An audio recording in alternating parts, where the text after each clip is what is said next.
오늘은 이해하려고 하지 말고 사랑하십시오 라는 제목으로 오늘 본문 말씀을 좀 깊이 있게 생각해 보기를 원합니다. 제가 중학교 때 사회 선생님이 이런 말씀을 하셨어요.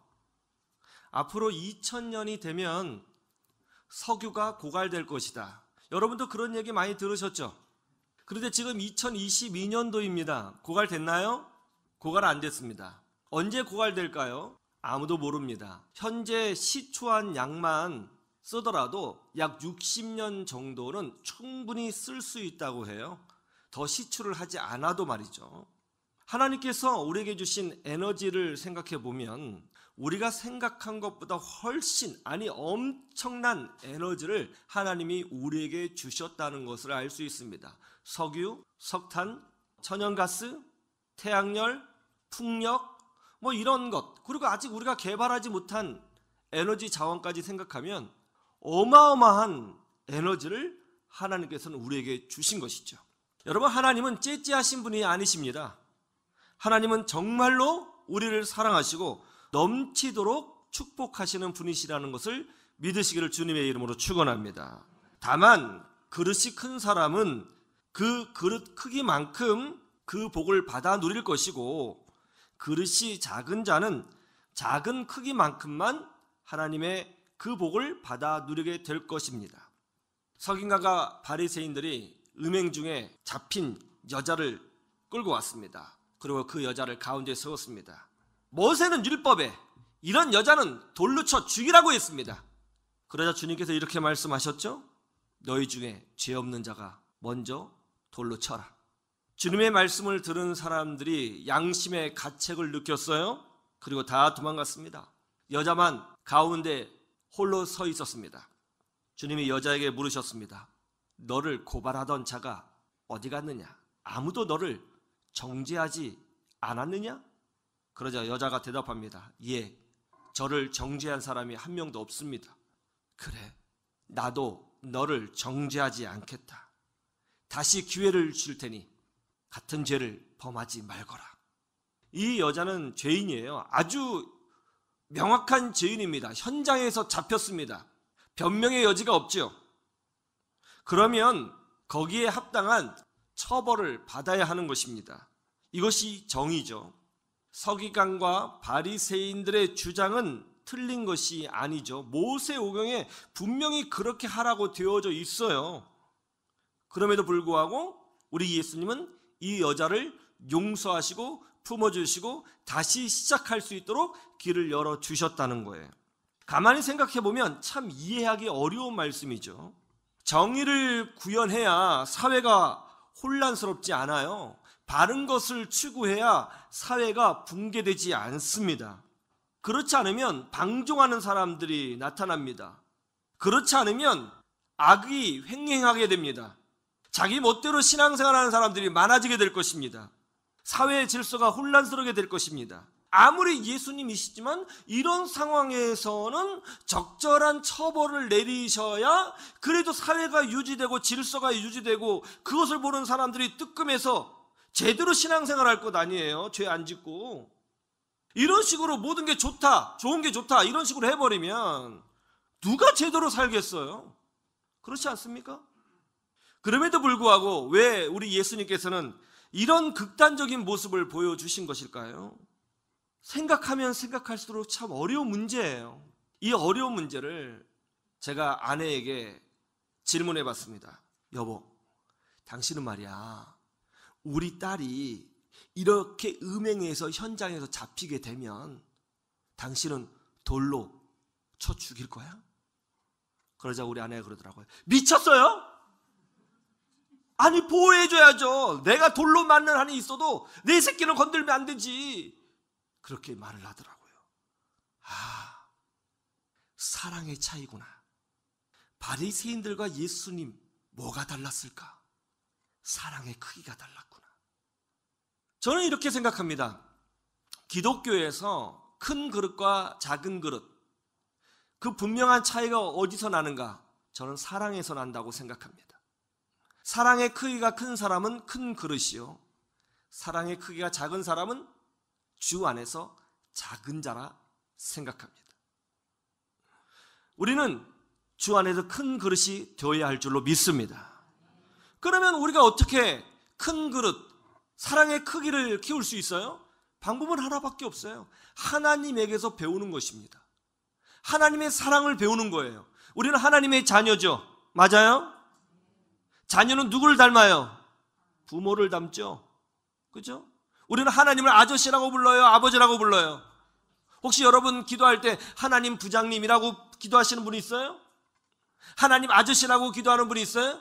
하늘에 계신 우리 뭐라 그래요? 아버지요. 자녀는 누구를 닮아요? 부모를 닮아요.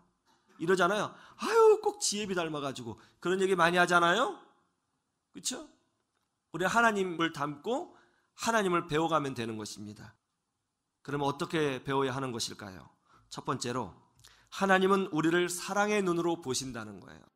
서기관과 바리새인들이 음행 중에 잡힌 여자를 끌고 왔습니다. 그리고 가운데에 세웠습니다. 그런 후에 뭐라고 고소하고 있어요?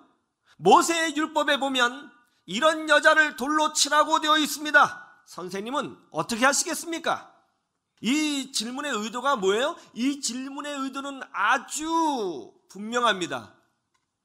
예수님이 모세 율법을 어기시는지 지키시는지 확인하겠다는 것이죠. 법대로 하려는 의지가 있는지, 원칙대로 하려고 하는 의지가 있는지 예수님을 테스트해보고 싶은 것입니다. 모세 율법, 즉 토라, 모세오경, 창세기, 출애굽기, 레위기, 민수기, 신명기, 이 말씀은 절대로 어기면 안 되는 하나님의 말씀입니다. 이 말씀은 법이에요. 삶의 기준이에요. 표준이에요. 어기면 안 돼요. 하나님의 말씀입니다. 하나님의 말씀인 이 모세 율법을 지키면 하나님의 뜻대로 사는 자고 하나님이 인정해 주시는 사람이 되는 것이죠. 그러나 어기면 그렇지 않는 사람이 되는 것입니다. 지금 서기관과 바리새인들은 이 여인을 데리고 와서 예수님을 시험하고 있는 거예요. 그런데 중요한 것이 있습니다. 이 서기관과 바리새인들이 어떤 관점으로 이 여인을 보고 있어요? 법률가의 관점으로 보고 있는 거예요. 판사의 관점으로 보고 있는 것입니다. 그런데 예수님이 뭐라고 하셨어요? 나도 너를 정죄하지 아니하노니 다시는 죄를 범하지 말라. 이거 어디서 많이 들어본 말씀 같지 않아요? 이런 말 많이 들어보셨죠? 엄마가 뭐라고 그랬어? 이렇게 하지 말라고 그랬지? 그지? 다시는 이렇게 하지 마. 알았지? 많이 들어보셨죠? 좀 말만 멋있다 뿐이지 똑같잖아요. 무슨 말이에요? 예수님은 이 여인을 재판관의 관점으로 보고 계시는 것이 아니라 사랑하는 딸을 보듯이 바라보고 계시다는 거예요. 사랑의 눈으로 보고 있는 것이죠. 사람들은 이 여인에게 손가락질하고 더럽다고 얘기하고 나쁜 년이라고 욕을 하지만, 그런데 예수님은 그런 여인조차도 내 딸인 양, 눈에 넣어도 아프지 않을 내 딸인 양 품고 그런 눈으로 보고 계시다는 거예요. 보는 시선이 달라요. 17살 된 아들이 교통사고로 뇌사 상태에 빠졌습니다. 병원에서는 가망이 없다고 합니다.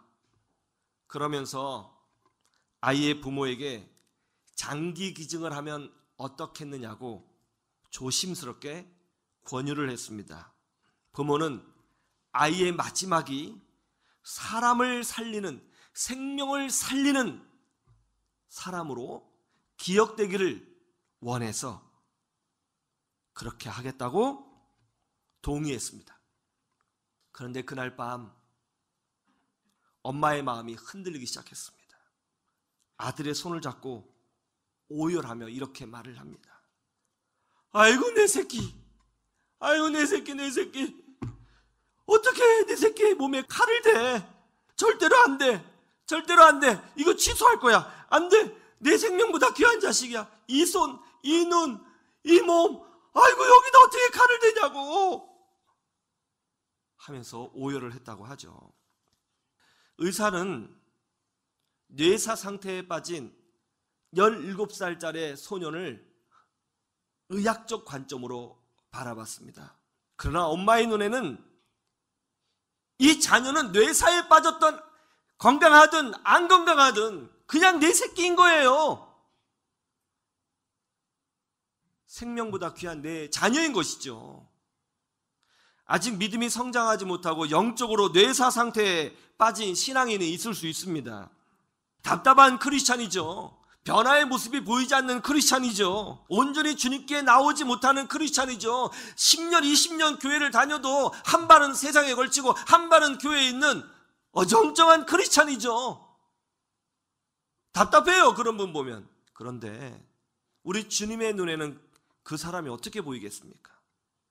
그 사람은요, 우리 주님의 눈에는 내 생명보다 귀한 내 아들이요, 내 딸로 보인다는 거예요. 음행한 여인처럼 더럽다고 여겨지는 그런 신앙인이 있을 수 있습니다. 혼나야 하는 존재라고 여겨지는 신앙인이 있을 수 있습니다. 허튼 짓을 하는 신앙인이라고 생각되어지는 사람도 있을 수 있습니다. 그러나 주님의 눈에는 내 생명보다 귀한 나의 자녀인 거예요. 하나님이 여러분을 이렇게 사랑하십니다. 제가 우리 아이를 데리고 치과에 갔거든요. 어린이 치과를 갔어요. 어린이 치과에 갔더니 이제 아이들 치과 시술을 할 때 저쪽에도 막 비명을 지르거든요. 막 죽겠다고 비명을 질러요. 아무런 느낌이 없어요. 남의 자식이니까. 우리 아이가 갔습니다. 얼마나 불쌍한지요. 비명을 지르는데 몸이 쪼개질 것 같은 거예요. 차라리 내 이빨을 뽑아서 박아주면 좋겠다. 남의 자식은 느낌이 없더라고요. 내 자식은 그 고통이 느껴지는 거예요. 우리도 마찬가지입니다.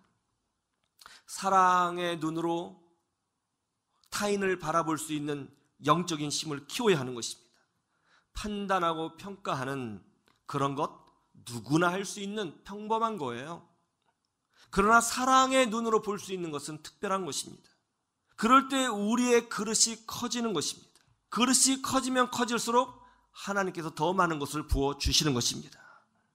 우리 모두가 이런 축복을 누리기를 주님의 이름으로 축원합니다.